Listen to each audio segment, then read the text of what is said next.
Good afternoon, everyone. We are at 2 Eastern, which is 1 for myself, Mike, and Tim. We're all on Central Time. I see some folks still filtering in, but we will get rolling. One quick reminder, just to kind of lead things off. We will send out a recording to the call or of the webinar to everyone that attended and also everyone that registered. So if you miss anything, if you have to jump in and take a call, I totally understand how that goes. But we will get the recording out to everybody after today's presentation, or as soon as the team is ready after today's presentation, once we put captions on, etc.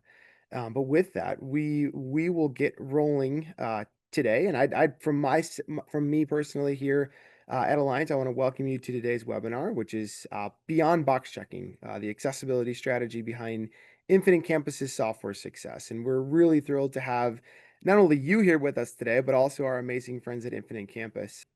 We'll provide a brief overview of both of our companies. I'll obviously present from the Alliance side. Tim and Mike will give an overview of Infinite Campus.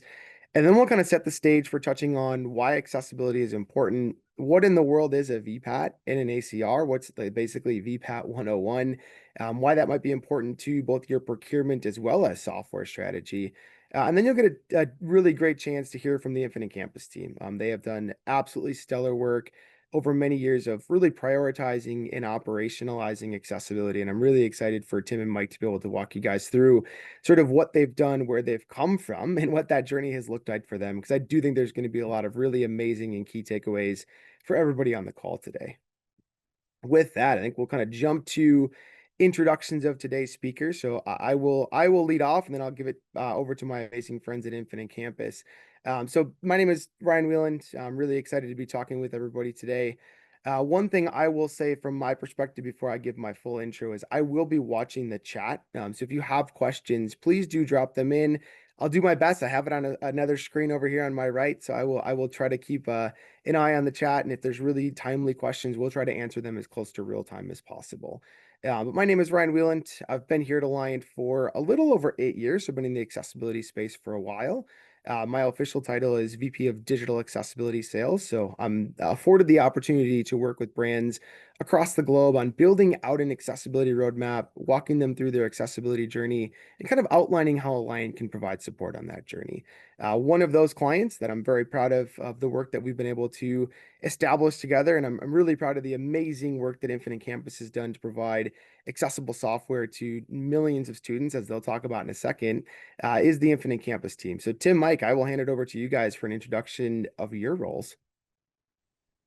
Yeah, thanks, Ryan. Mike Jersvig. I am a product manager with Infinite Campus, primarily working with our tech foundations group, so the underlying structure that our product and platform is built upon. Yeah, and I'm Tim Icano. I'm the Agile Program Manager over here at Infinite Campus, and I work across the entire organization to drive initiatives such as accessibility like this throughout the company. Thank you, Mike and Tim. And with that, I'll kind of jump into just some brief introductions into our organization. So for those of you that are new to Alliant, I kind of wanted to share briefly just a bit about our company. Alliant was formed in 2022, which is not that long ago. Obviously, if you're doing the math, it was actually about 3 years ago that Alliant, the brand, was launched into the market. But that's a little misleading considering our history. So really, Alliant came from the merging of three best-in-class accessibility solutions providers. And those three organizations are T-Based Communications, which has specialized for almost 30 years in alternative format communications. And by alternative format, I essentially mean large flow reprint braille. So taking either digital documents or traditional printed material and turning them into an accessible solution for individuals who need large flow reprint braille, etc. So in the education space, things like printing braille textbooks, doing that conversion and really providing access to all forms of printed communication. The second organization is Commonlook. Commonlook's been I think, 23 years now, leader in accessible PDF software and services. So our Commonlook or PDF division focuses on digital documents and making those accessible, either through best-in-class software solutions or obviously doing the remediation for our customers and turning those digital documents back to them with a 100% compliance guarantee that they are accessible. And then really, I think today's focus is on digital accessibility, and that's where I come from. So I come from the historical Accessible 360 division, which specializes and has specialized for almost 10 years in accessibility of websites, software, mobile applications, any really digital product in the digital environment. So by way of that, Alliant really was formed to provide the world's first end-to-end accessibility solution provider.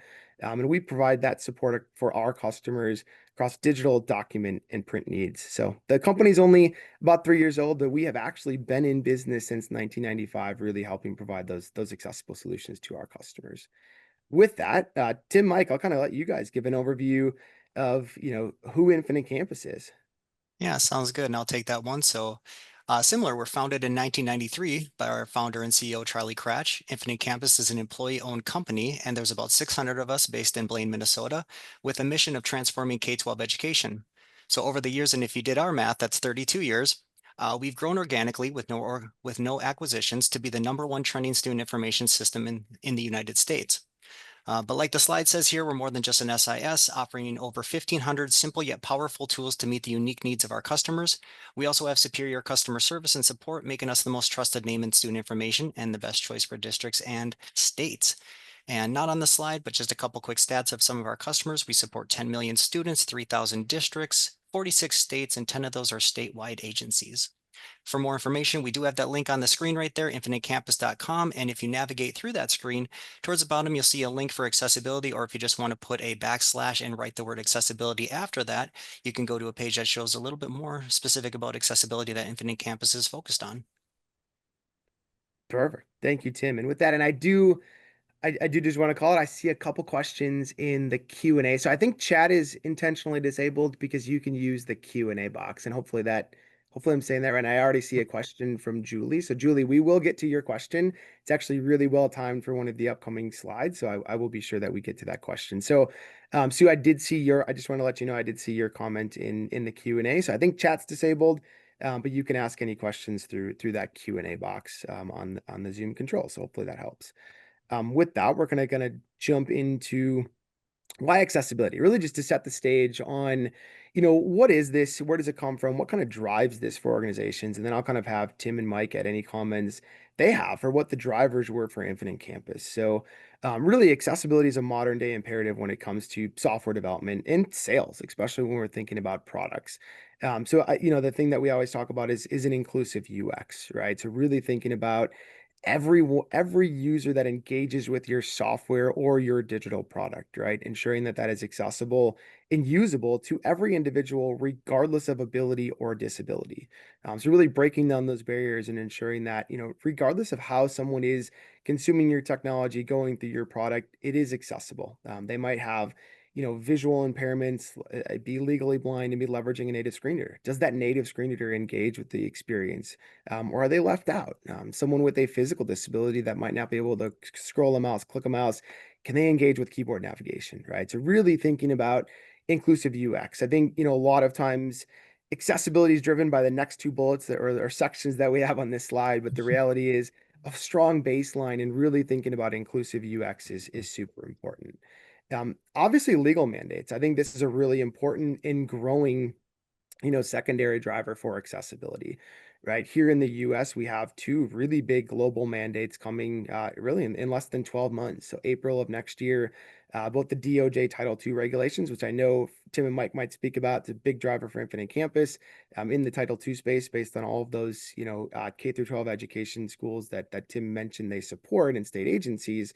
But legal mandates under, Title II of the ADA, the new HHS regulations for healthcare organizations, but also global regulations. The European Accessibility Act went into effect on July 1st of this year, and as did a state regulation. So not just thinking about those, national regulations, but state regulations like HB 21 in Colorado also going into effect. So we see this continuum of increased legal mandates for accessibility, and for product builders and buyers. That means focusing on accessibility and ensure that you're both building and procuring accessible technology. And then last but not least, I think when you are a product provider like Infinite Campus, certainly software sales should be considered. And I don't think that's a negative thing whatsoever, right? Really setting yourself out against the competition, which I can tell you Infinite Campus has done. They have done a stellar job, and they'll talk about that through today's webinar on making accessibility a core focus for their team, for their product, and leveraging that in those RFP and sales cycles in competitive situations as they should do based on all of that hard work and that success. So, Tim, Mike, I'll kind of turn it over to you guys. Any additional comments to make on these three pillars before we kind of jump into VPAT 101? Yeah, one of my favorite ones when I look at this one is that under the inclusive UX portion, that added blurb at the end is a lot of people think of folks that have uh, long-term disabilities, but you don't think of those temporary things where if somebody all of a sudden had to have like a LASIK eye surgery or something like that, and they're going to rely on a screen reader temporarily, or my daughter broke her leg, so now she needed to use a ramp at something. Those temporary disabilities or those temporary impairments are something that I feel get overlooked. So I like to call that out additionally, that it's not that those it expands how many people you're reaching as well, and it really driving that inclusive experience and making sure that everybody's being represented. Yeah, I think that's Yeah, that's and that's a great. Oh, go ahead, Mike.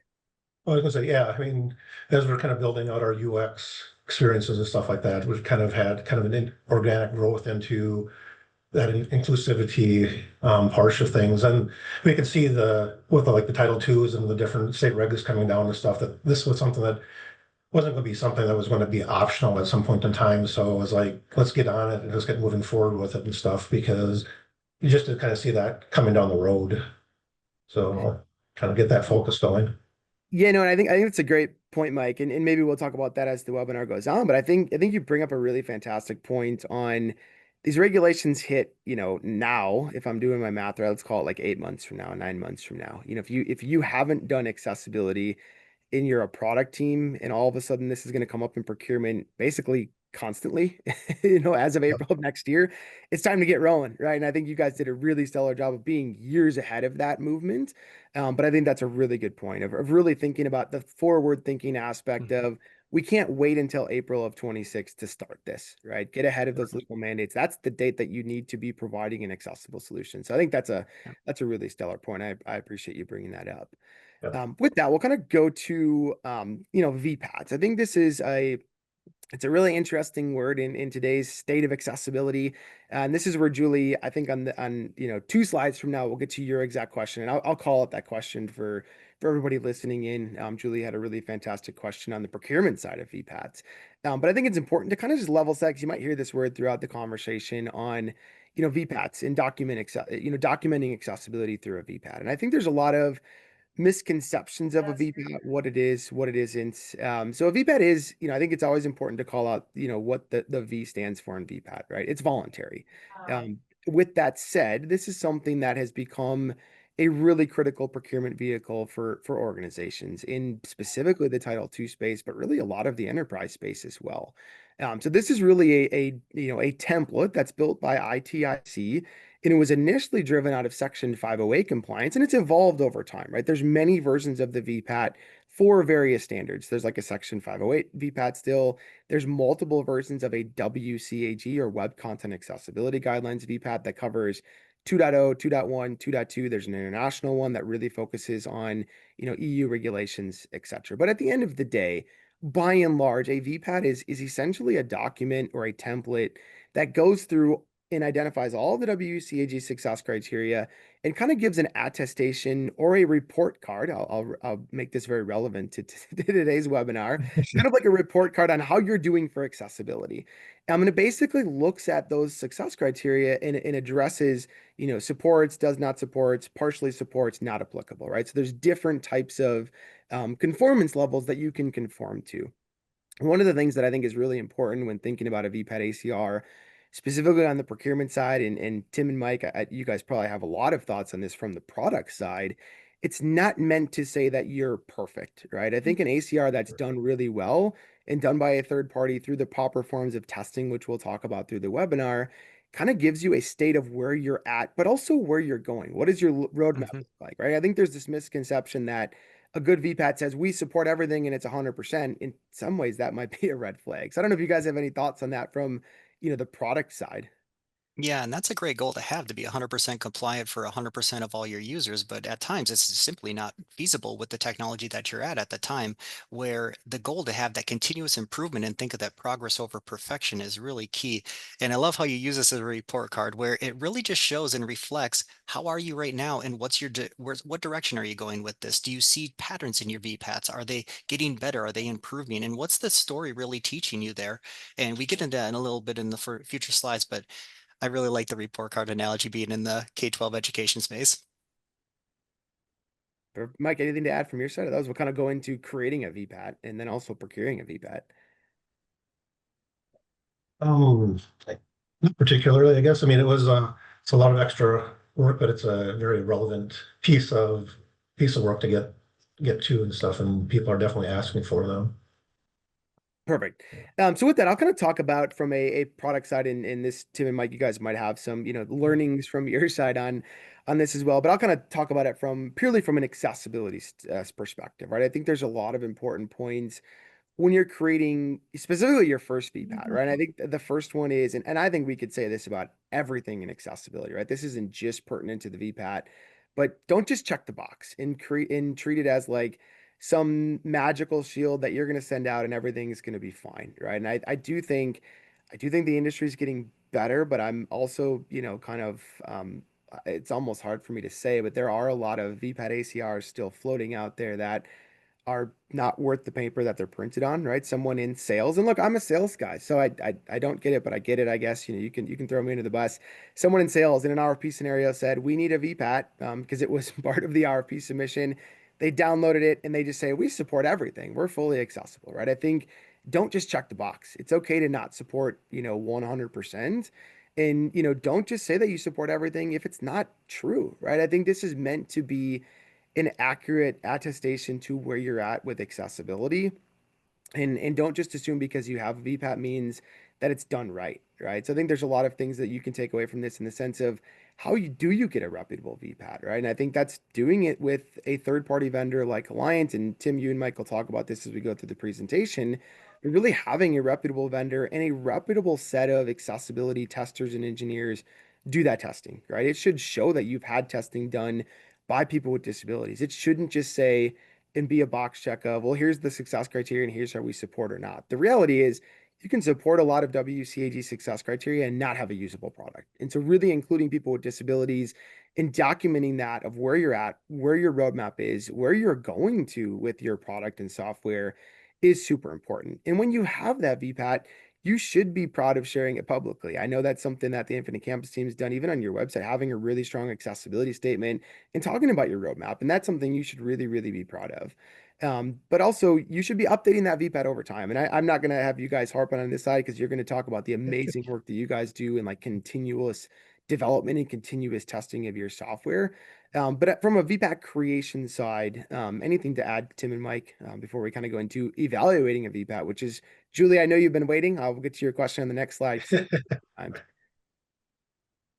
Yeah, I think that this does feed into the next slide too of the kind of these tips right here, because when people are looking at your VPAT, you want to make sure that you're not just saying all the right answers just to make it so you can use that as a shield, that it's actually like a valuable document that when we found by having an internal VPAT, if I was to do an internal VPAT, I could give myself amazing grades, and some people might be weary of that, where if you have a third party analyzing it, kind of takes away that bias, and you have not like this additional party looking at your software and giving them a non-biased opinion of your software and a look at it. So I really like that portion of it. Correct.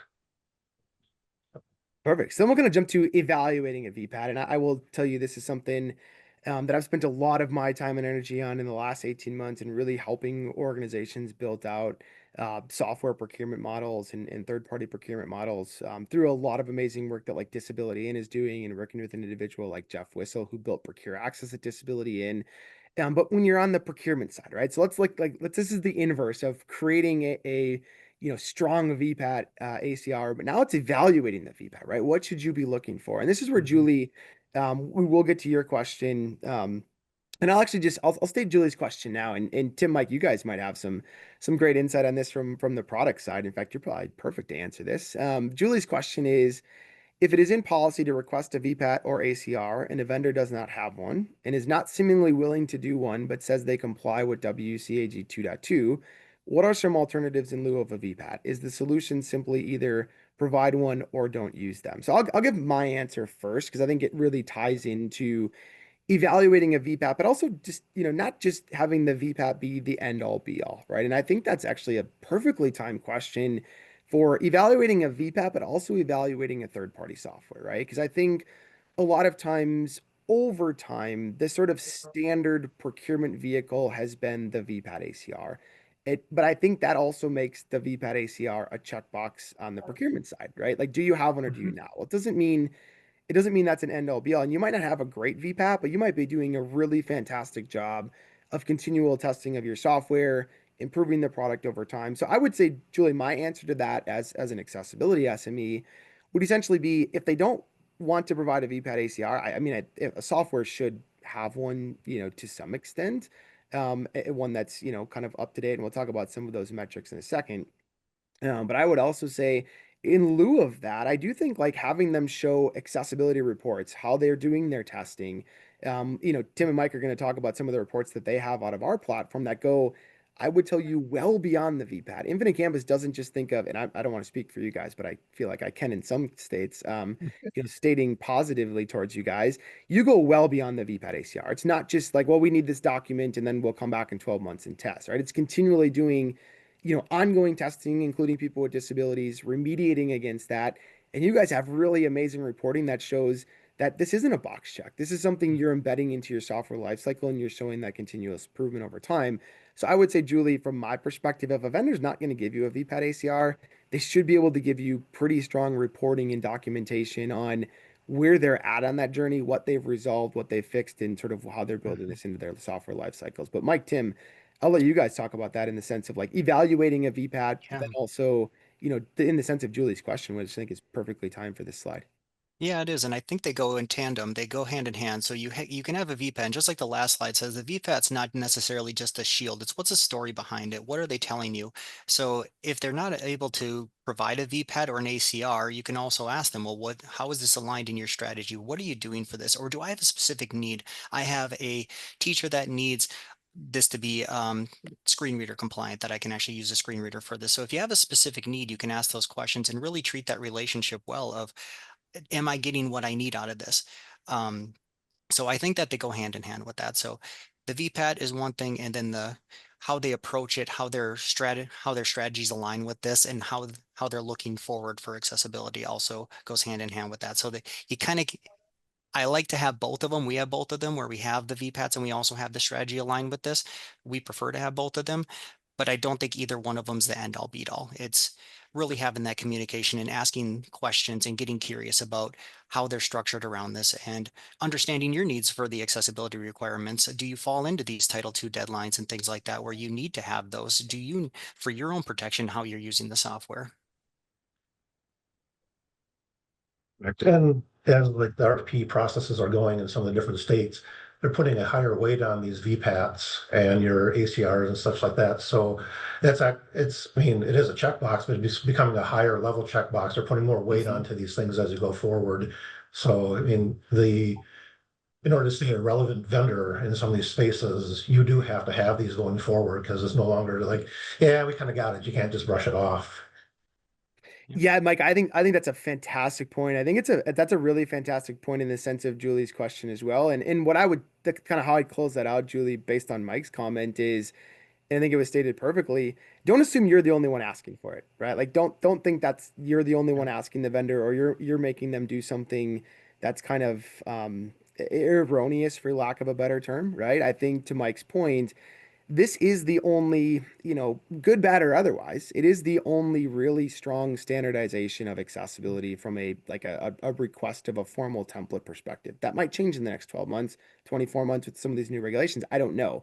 But in the current state of procurement, that really is the best thing to be asking for. So I wouldn't, I wouldn't sort of, look yourself in the mirror and say, geez, are we the only one asking it? To Mike's exact point, a lot of states are implementing statewide policies where this is a requirement. So, Yep. yeah, I think that's a great point, Mike. Mhm. Anything to add to that?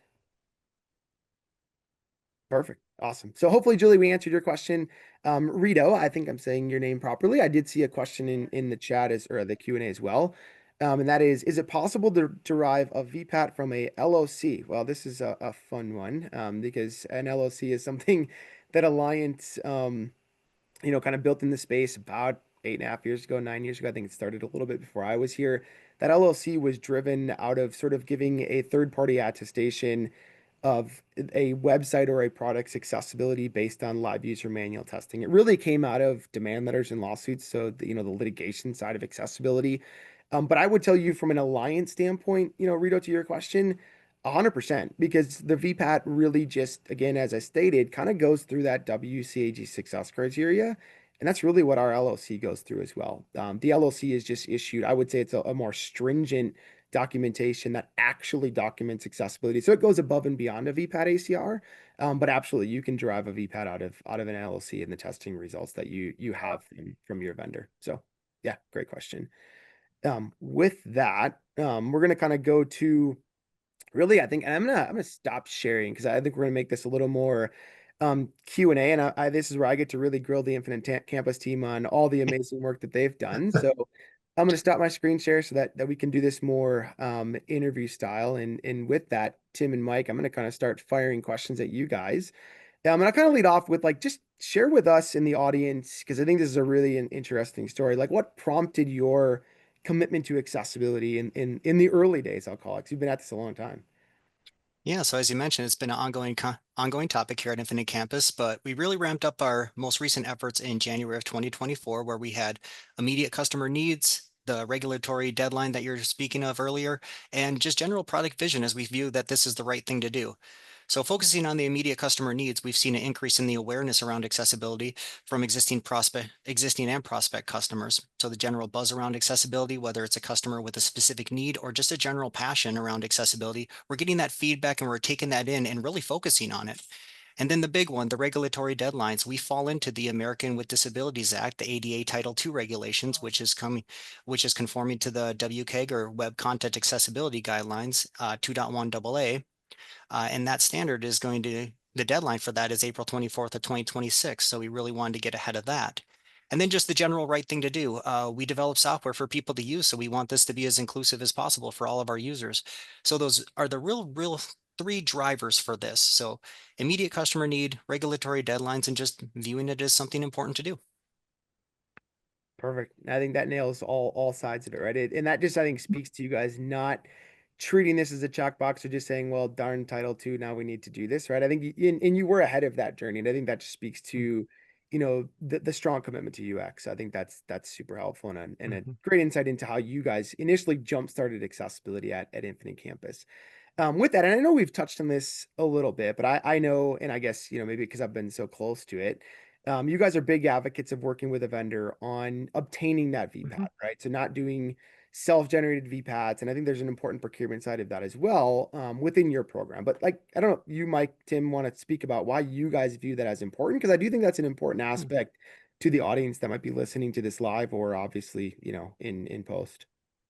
Yeah, so for us, speed to market was one of the first ones. We have some very knowledgeable employees around accessibility, but to ramp up and train full departments and become accessibility experts would have taken a substantial amount of time. So we really wanted to leverage someone with a trusted professional with a solid reputation. And not to pat you on the back a bit here too, Alliant they're trusted professionals and a solid reputation for quality work. So by leveraging Alliant, it really granted us a peace of mind for us and for existing customers and prospect customers.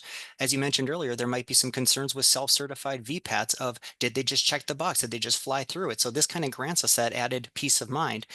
And it made sure that we're also doing the right work, resolving issues correctly. And an added bonus is this journey really helped train us as well on some of these things. So that Yep. speed to market, we also got the training too by taking care of some of these issues. Alliant gave us a lot of feedback in their extensive knowledge base to give us information on how to treat these, how to look for patterns and things like that. So given all that value, it was determined to leverage a third party, and Alliant was our choice. No, that's super helpful. And The other thing I would add, and I don't know, Mike, Tim, if you guys have seen this specifically, Mike, I feel like we've had some conversations on this. I think it's an important aspect as well in what Mike brought up earlier, like RFPs, procurement with the new Hmm. regulations coming, even at the state level. I do know, and I've talked with a lot of state agencies in the education space where they do require a third-party VPAT. Like it can't be self-generated. And Yep. there's I think a million reasons for that. So I don't, Mike, Tim, I don't know if you guys have anything to add from that. Mike, I don't know if you've seen that from your side, but anything to add on that comment? Because I think it's an Well, interesting trend in the space. yeah, kind of like we touched on and stuff like having that third party because we update it and it says, this has been verified by a third party. And along with that letter of conformance that goes along with it, that kind of, walks through who and how this was done, kind of gives a lot more credence to what this is as opposed to, like you said, I mean, it's a voluntary thing. You can do it your own, but how you self-evaluate something is a lot different than what a independent person is going to be looking at this stuff for. So it adds a lot more credence to what we produce and what we display to our customers. Yeah, no, I think that's super, just a good, front lines insight that you guys have sort of lived through. With that, and I'm gonna kind of change the page into, moving off of just even the VPAT, even, regulations and legal mandates. Um, it's been so fascinating to me for me to see over the years. I think I've worked with the Infinite team for gosh, 5+ years now, maybe 6 years. Yeah. You guys continually make the commitment to accessibility. And like I think for anyone listening, like how did you start or how do you start that, right? How do you get sort of buy-in internally on committing to accessibility? Because I think you guys are a living, breathing example of that. Yeah, and I can take that one. So first, just get clear on what you're trying to accomplish and how do you plan to approach it. So that's the first step. Really understand what you're going after. And then this one was crucial for us. Secure that executive buy-in to establish accessibility as an organizational priority. And this priority will be mixed in with your other business priorities. It's an additional thing to focus on. But getting that executive leadership and that buy-in can really help. So then we created a core leadership team to really drive that strategic direction and ensure that we're providing that training. We also created a cross-functional champion group. This bridged teams together across the organization. We had regular check-ins to triage findings. These were internal check-ins. We also had check-ins with Alliant to triage findings, and validate remediation, ensure ongoing progress, things like that. And then we also shared a lot of resources to support internal learning and continuous improvement and kept open communication channels. We have Teams channels, we have different areas where people can share their information to us and provide that real-time discussion and answer questions and visibility. And again, remember progress over perfection. It may look really daunting when you go to start this off, but if you start doing small portions over the time, you'll see big results at the end. Yeah, and I think Tim, you said something in there that, resonates with me having been at the Disability In Conference last month and getting the opportunity to speak on a panel with people that I would say are much smarter than I am, enterprise leaders in the space. But that nugget was executive leadership buy-in. I think that was something Mhm. I consistently heard from not just like product vendors, but like enterprise leaders in the Fortune 100 space on how they built their accessibility journey and, built internal buy-in. It always kind of come back to having strong executives, having that connection, showing and documenting the importance of accessibility. So I think that's a really stellar point for anyone listening that might see it as daunting. It's not just daunting in the sense of, remediating issues or what are we going to audit or where are we going to start. It's also daunting in getting that buy-in. And, I do think potentially the buy-in is getting easier with regulations and customers asking. But I think you made a really great point there, Tim, of getting executive leadership buy-in on, look, at Infinite, this is something we prioritize. It's built into our software and our life cycle, and having that executive leadership buy-in can help anyone in any industry. So I think that's a really great point. And I think you said something in there that I want to kind of poke on, and that is as you're seeing, as you're receiving audit results, correcting issues, doing retesting over time, which I know you guys have done a lot of. Like, do you want to talk about the learning, deeper on the learnings along the way, the benefits of those learnings, and then, I think, and I've seen this, I've been afforded to see this behind the scenes in real time, like how those audit results got better over time, which I think is the goal when you make the commitment to accessibility, right? This is kind of just, I feel like it's built into your guys' DNA now. So I don't know if you want to expand on that a little. Yeah, I'll start and then I'll pass it over to Mike for additional stuff. But yeah, so one of the first things is The majority issues weren't as challenging as we had anticipated. Some of them were simple color contrast adjustments or adding a heading or an ARIA label, something like that, that we could actually send over. We have an intern program here too. So we could send to some of these to our interns to kind of help get them familiar with our product and doing fixes that weren't necessarily super challenging. There were some that were a little more invasive, but for the majority of it, we had some pretty easy fixes. And to coincide with that, the reason some of these were pretty easy is Alliance method of writing up the issues was super helpful. I'm not going to share we don't have a screenshot of showing what those write-ups look like because we might have some source code in there that I don't want to share in a public format, but putting priority, letting us know what's a warning, serious or critical, establishing categories in there, which is kind of like the type of issue. Is it a button? Is it an image, list, color, whatever it might be? What affected users? So you can kind of get the user in mind of why is this important? What are they trying? Why are we focusing on this? And then the guidelines linked to the WCAG guideline really explicitly explaining why this is a standard and what you need to know about this. And one of the great things was Alliant would usually provide us a suggested fix, and then we could work with them if we have alternative suggestions too. So because we do have a very smart development team that they may fire back saying, hey, I saw your fix, but we have this other one. You can have those conversations back and forth. And then also screenshots to really point them in there. So that write-up was super helpful. And as our teams worked on these, we started identifying patterns that we could use across the company. And we could use these prior to, because we were sending stuff for audit in waves. So we would send things over and then we would get a nice chunk of it. Then we'd send another chunk over and another. But what we would do is for the items that are kind of in the hopper ready to send over, we could use some of those patterns and start spotting issues before even sending them to get into the audits. And then also another thing, when we would get those results back from the audits, it wasn't like a one and done all the time. Like it might not be a, hey, I finished this, so now this one should be done. It might have opened up the realm so Alliant could get further into the product and test further. So you might see some issues come back as you're going through those. And that really helped us ensure that we're getting a deeper, more understanding and getting further into the accessibility work there. Um, and then yeah, there's also tools that we depend upon, but we don't control that we had to kind of focus on. So like some open source libraries and other company products that we include in our product, some things like that that we had to focus on. So there was also some third-party work that we did with some other vendors to kind of help, and then also learn how to work around these things to make sure that our product's accessible. So lots of learning. I feel like I could keep talking here, but I don't want to I don't want to take the whole spotlight. I'll let Mike share some of his thoughts on this too. Well, just getting started is the hardest part, right? You know, Yeah. because it can be very daunting and stuff like that. So um, taking and finding those first couple of viewpoints and just getting it out there, getting somebody to start looking at it and getting that feedback going. And then things kind of really grew organically, I would say. You know, you start out with finding the team that is actually interested and bought into this. And once you get past that executive sponsorship, and as the teams kind of got into it and started understanding it, then we built upon those teams and stuff. You know, like I said, we had the cross-functional teams and stuff like that. So it just kind of started growing. And as people got into it, they started understanding what this is about, and they kind of started teaching each other and started building some of our own internal trainings and things like that based upon, you know, the help through Alliance. So it's something, once you can get that spark going, it just kind of grew upon itself and stuff. But you just have to start someplace and, you know, take that first step.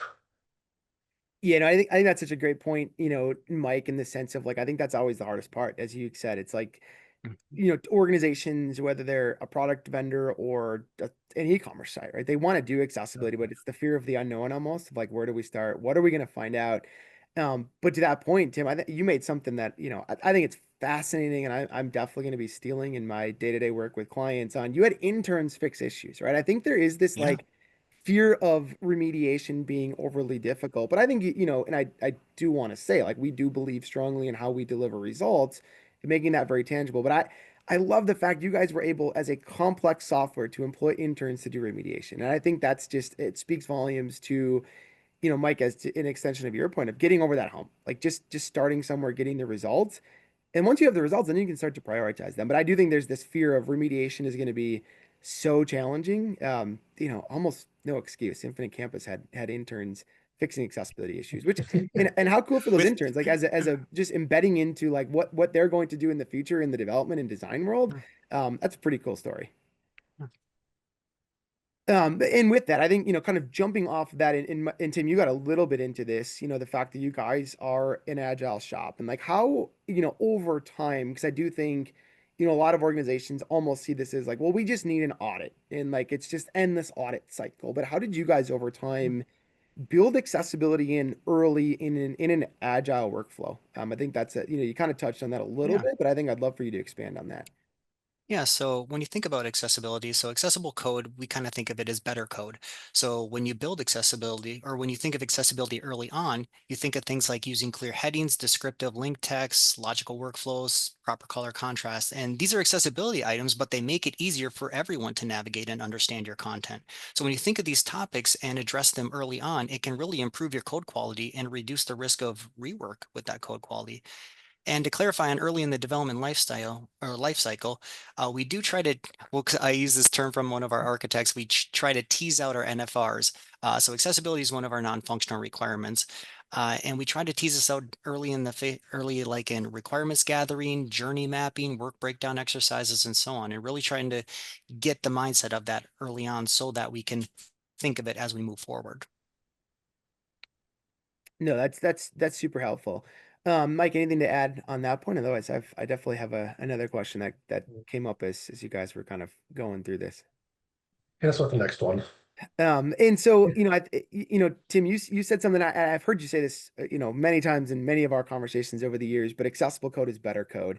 Anything else to add to that? Because I feel like that needs to get on a t-shirt somewhere or something that Reliant wears at conferences. But anything else Yeah. in there? Yeah, I'll add on that it's often cleaner, more organized. It encourages developers to create clear and logical structures that can also be a little more modular as we promote Mhm. using and reusing accessible components. It also ensures developers are keeping the end user in mind. Accessibility also encourages developers to reduce complexity and avoid unnecessary features. And this kind of ties in with one of our phrases. I'm going to use a tagline here that we at Infinite Campus, we try to have simple and powerful tools. Mhm. Yeah, no, I love that, and I really do love that. Accessible code is better code. So I just wanted you Yeah. to, almost for my own benefit, expand on what you were saying there. Yeah. With that, I think, I'll kind of flip it a little bit and go to more of like the business side, right? Like we speak about, all the amazing work that you guys are doing, but I will tell you, we find many organizations, I speak to them every day. My team can tell you we speak to them every day where it's like, well, this is just another thing. This is overwhelming. This is just one more thing we have to deal with. And it's almost like accessibility becomes a complaint. And I don't mean to sound harsh or negative, but I do think I hear that every single day. So like, could you guys speak about as a product vendor and a leader in your vertical for sure? Like how has this had business impact, right? Like how have you leveraged this in RFPs, in competitive situations to win more business? And Tim, Mike, I don't know which of you guys want to take that, but I think it's something that'd be really interesting for the audience. Um, I can take that one. It's like I said, the RFPs are coming in now and they're asking for it. And it's not just a checkbox that comes in and stuff like that. And especially now with, some of the state laws you brought up, Colorado earlier and stuff that went into effect earlier, a little over a month ago, right? So, all the school districts we have in that area and the space and stuff, they are looking for their things because they have continuing contractual renewals and things like that, and so the state is asking for them to attest that they are accessible and that they have the pieces and parts and stuff. So you know in order to stay relevant in those spaces, we have to be able to provide that data in the detail and that they need to get to that point and stuff. And so, like I said, the RFPs are asking more for the stuff and getting more specifics on them as opposed to do you have one? They not only do you have one, they want to see it and know that it's a credible document to work with. So it's becoming more and more important piece of the that procurement processing that we have to take and work with. I think Mhm. that's great insight, Mike. And I do think, as I've said it, I don't want to sound like a broken record. I've said it multiple times. Like these Title II regs are not that far out. When they came out, it's like, oh, 2 years, that's forever. And all of a sudden here we are, 9 months away Yeah. or not even 9 months away. And I do think we're seeing that procurement ramp up. We're seeing litigation call out specifically third parties. And I think that's a big trend. So I do think that's a really important aspect of it of, working with a third party vendor, having an accurate, VPAT ACR, but then also being able to document all of the amazing and hard work that your team is doing. With that, I am going to reshare my screen now because I know in sort of our prep for this, you guys were happy to allow us to share some really cool things that you all are doing. So let me find the share button. So with that, I'm going to kind of turn to having you guys kind of talk through some of the things that you've done with the results in our aligned platform and the reporting that you've created to really drive, I think, internal buy-in, but also internal Yep. tracking. So Tim, Mike, I'm just gonna share some Sure. some teaser screens, but this being one of them, right? I don't know if you guys want to kind of talk about the sort of Yeah. impact of your process and how you've used the reporting over time to show continuous improvement. Yeah, and I'll speak to this one. So this is one of the images that I shared, and these are just four of our initiatives or four of our projects that are out in the Aligned Hub right now, just to kind of give an idea of the variety that you may see.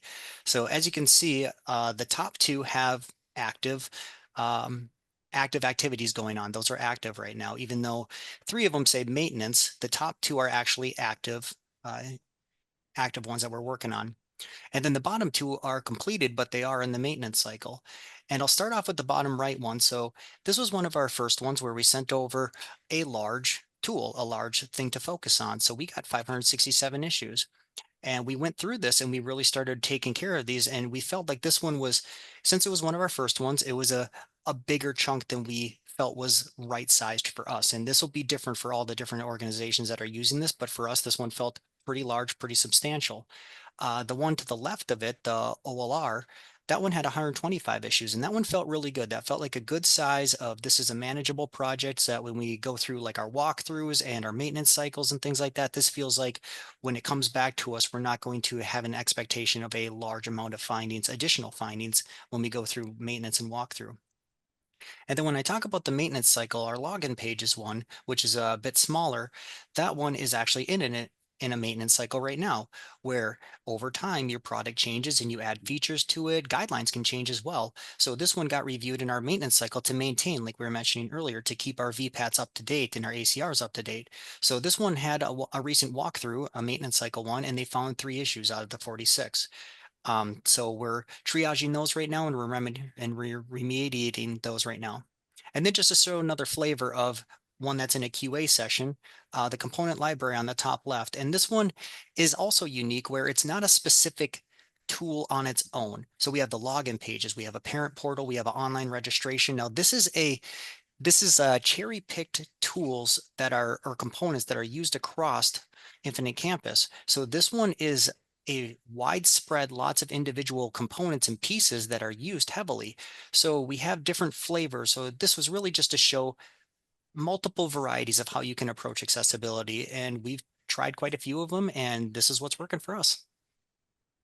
Yeah, I think Tim, I'll just say that I will pat you guys back on the back in the sense of like this really shows how you guys are truly the gold standard in treating accessibility as part of your product life cycle, right? I think you said a few things in there that are really important for software vendors or really anyone. You don't have to be a software vendor to take note of this and just kind of treat accessibility in bite-sized chunks, right? I think there's this like almost misconception that everything needs to be audited tomorrow, right? And you can do that. Align can help you audit everything tomorrow, but the reality is you might get back so much information that you can't like operationalize that, right? And I think Yeah. what you guys have done, and I think you've learned this over time and adjusted that where it is like in our platform, treat these audits in this ongoing testing and these maintenance cycles every 6 months in bite-sized chunks, right? Break this out Mhm. into manageable pieces and break it out based on the teams that you guys have, right? So you can really move this Yeah. through the life cycle and get things done quicker. But then I also think on the flip side of that, it's like twofold, right? Those results on those individual, sort of paths or tools in the platform drive those VPAT ACRs, but then also foundationally thinking about accessibility. That top left square, which is the component libraries, it's used throughout everything you guys do at Infinite Campus. And that allows developers, I don't want to speak for you guys, but I've worked with you enough to like Yeah. grab accessible components and just bake this into what you're doing. And I think that's, Mhm. you're kind of covering both sides of that. And I think that's such an important learning for any organization, regardless of if you're a product or what size you are, making accessibility and treating it in bite-sized chunks. To Mike's point earlier, you got to start somewhere. You don't have to solve accessibility tomorrow. You're not going to be 100% conformant in a week, right? This is going to take time and really like think about how you're building and how to make this sustainable over time. And then, Tim, this was another graph you showed. I know this isn't out of our Yeah. platform, but you derived this out of our platform. So you want to speak a little bit about this? 'Cause I think there's some really cool learnings out of this as well. Yeah, so this was just a very simple burn up chart, and these are one to one. So one issue might be something small that we might hand off to an intern, something small that would count as one, but we might also have some complex issues that we might need like a staff engineer working on. So there might be some skewed in here with the numbers, but I just wanted to clarify that it's a one to one ratio. This is just a ticket count on a burn up chart. The blue line that you're looking at the very top line here, that's all the issues. The middle line, that is the P1s and P2s, because we wanted to put an added focus on those when we were driving at this initiative. And then the bottom line, the green line, is the how we were approaching and closing these issues out. And the reason I like to showcase this is to show how you see the audits come in and you can see the ramp up, and then you can see how the teams react to it. And we start off kind of slow, but then you start seeing that growth because we're starting to understand how to triage these and how to handle these better in a more efficient manner. And then, as you can see, I also wanted to show one that had a little bit of a plateau that at times some other priorities may arrive as well. Leading into May and things like that, we go back to school for us. So we might get pulled off on different things to make sure that other initiatives are going forward too. So just to kind of show, I think this graph at this time frame was a good one to kind of show where we're going, how we're approaching it, to show that there's a time frame too, like the audits dropped, and then we had a couple weeks of taking time to figure out what exactly are we looking at here. Just to kind of show the learning curve, to show the progress of this, and to show how we are projecting to continue going forward. And also, if you look at the top two lines, you'll see them, they don't just flatline. As a line gets further into these issues and then we resolve issues, you might see little blips of things coming back inside there too. Yeah, no, and I think that's such a great chart, Mike or Tim, to show like, the continual testing and I think kind of make this real. Again, I go back to I think everyone thinks accessibility is so hard because you got to solve it tomorrow, but you're never going to solve it tomorrow, and it doesn't stop, right? I think you teased that a little bit earlier on, both you and Mike, in the sense of accessibility is not a one-time fix, right? Mhm. Like you guys are constantly developing, you're building new stuff every single day. But those audit issues over time are going down. And I think that speaks to just sort of embedding Yep. this into both your components, but also embedding this into just everything Infinite Campus does in your DNA. And that team is getting much better at building accessible code from the ground up. And that way, when we go back and do these maintenance audits, we're finding less issues. So I think that's a really powerful graphic. So I appreciate you sharing that. And then I also wanted you guys to talk about this one as well. I think this really speaks to, we have it on the slide here, operationalizing accessibility, right? Mhm. Establishing an internal infrastructure. And so I don't know, Tim, Mike, who wants to take this one, but you guys Yeah. have done a really stellar job of just building this into, as I say, like building it into your DNA. And I think this kind of speaks to this. Yeah, and I could take this one too. This was a page that Mike and I kind of continued, and also other folks across our organization, that we kept putting things kind of as a one-stop shop for all the different things accessibility. So we had burn-up charts, we have reports coming in, we have online trainings, lots of different things to try to make it so people have this at their fingertips. So you don't have to be in the in-group to know all of the information that's going on here. We wanted to share this and broadcast this in a way that folks can find this information, so that if they have an accessibility issue coming their way or a question, that they can see the work that we're doing, the teams that we're working on this, so they can get their answers in a pretty solid way. So this had links to the different channels that we have, who to contact, showing our progress, showing lots of different things inside here. I think that's super helpful. And again, I appreciate you guys showing that like confluence hub of just how much you thought about accessibility and made this really tangible, right? And from a leadership down, prioritizing accessibility and having these at your team's fingertips to be able to really embed this into everything that you're doing, I think is super impactful. So I appreciate your willingness to share that. So, I know you were kind of coming to the end and we did say we'd kind of close the loop on some key takeaways. And I think we said this a few times throughout, and Tim, I heard you say one of my favorite accessibility phrases of all time, progress over perfection a couple times. I do think a big key takeaway that I hope everyone took, whether you're, a large, substantial product like Infinite Campus, or, you manage a WordPress site, right? Start small and make continual progress. So, Mike, Tim, anything to talk about on that? I think, what I talk about it with clients that I'm helping build the initial roadmap of, celebrate small wins, right? And we kind of Hmm. focus on that for even really Yeah. small organizations on site-wide elements, right? If you have a global search, navigation menu, like make that accessible. That applies to every page. It's a big win, right? And it's okay to celebrate small wins as big wins because you got to start somewhere. Yeah. So then, I think another one is, and Mike, you really hammered this home. Don't let fear stall your efforts. I think that's it sounds so obvious, but I do think getting over that hump and having that first audit come back and have those first issues populated and start to triage those into internal teams is is really the most scary part. So Mike, I don't know if you have anything to add to that, but I think it's like, and we did start small early on. I remember when you and I were building out the first sort of test cycles, it was pretty small and Hmm. it just like accelerated very quickly over time. So anything to add there that you didn't, touch on earlier? No, I mean, it's just, you don't know what you're getting into until you get there. So it's that, get that first one out of your, under your belt, and then you can build upon that and stuff. So, yeah.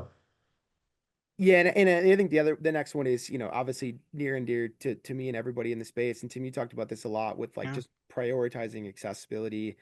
Accessibility benefits everyone. And I always use, it's really easy to use the curb cut example, right? We all use curb cuts darn near every single day when we go out and about in the world. The curb cut was initially, an accessibility accommodation, and now we all use it, right? It's not that much different in the digital world. I talk with a lot of my clients over the years on I don't, I always like to point out I don't have a disability in current state that affects my access to the internet, mobile devices, etc. But over time, working with a lot of clients and organizations, their sites become much more accessible for me, right? Like, and you talked about this, Tim, earlier on. Accessible code is better code. Like I said, I'm going to put that on a t-shirt, but I think it is just that thought process of accessibility makes your entire UX better. It's not just about Hmm. thinking about, well, maybe we don't have a native screen reader visiting the site today. Well, maybe you do, but it's going to benefit everybody, right? I think it just makes a better UI UX across the board. So I don't know if you guys have anything else to add to that. But I think kind of the final thing. Oh, Tim, were you going to say something? Sorry, cut you off. I was just gonna say I agree with you. Yep. Perfect. I think the final thing is just invest in, people, process, and partners. And I think, hopefully we spoke to that today is, it's okay to not be able to do it all yourself. And I think, find the right partners, the right process, but also include people with disabilities. And I think that's something we like to really Yes. speak about here at Alliant. Yeah. Um, you know, Conformant isn't always usable. And that's why we embed individuals with disabilities. About half our auditing staff is legally blind. They're native users of screen reader technology. It's very, very critical on an accurate VPAT ACR, which we kind of touched on. It seems like, eons ago in this conversation. Include people with disabilities, bring them into the conversation, and I think you can get a lot of learnings out of that. So, Tim, Mike, I don't know if you It guys is have anything to so add. enlightening to see one of your auditors go through and one of your individuals. We had a fantastic individual that was blind that would walk through this, and we would listen to the screen readers and understand their experience. And it's super enlightening and powerful to get that additional lens when you're looking at the tool. Where if it's something that I'm used to seeing and I'm used to navigating, and then I see it in a completely different manner, it really gives you a new perspective. And it was very enlightening Yeah. for me. Yeah, perfect.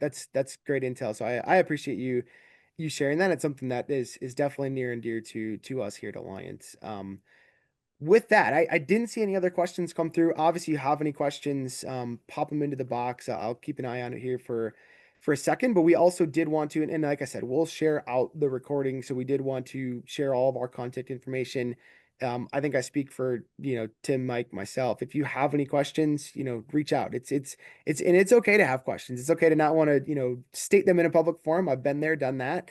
But if you have any questions on how any of our teams could help you think about this, work through this, learn from our experiences, you have our contact information. Feel free to reach out, connect with us on LinkedIn. We'd be happy to further the conversation. And with that, I just want to talk a little bit about closing the loop on software vendor's guide to VPAT ACRs. We did just recently launch this free resource onto our website. I have a QR code on the screen, which may or may not be accessible to everybody. So it is on our website. If you want access to that accessible PDF of that, guide to software accessibility for software companies in obtaining an accurate VPAT ACR, be sure to reach out on our website, alliant.com. You can reach out to me. We can get that to you at any point in time. And with that, I think for Tim, Mike, the Infinite Campus team, the Align team, I want to thank everybody for attending and for anyone who watches this in sort of post on the recording. And with that, Mike, Tim, really, really, really big shout out to you guys for your willingness to come on, share your journey. I think there's so much that the market can learn from the journey that you guys have taken with accessibility in all of the amazing and hard work that you've done in accessibility. So I certainly appreciate it from the Alliance side and really from the market side. Yeah, thank Thank you. you for Hope, your leadership and guidance. yeah, hope this was helpful for everybody. Absolutely. Thanks all. Have a great day.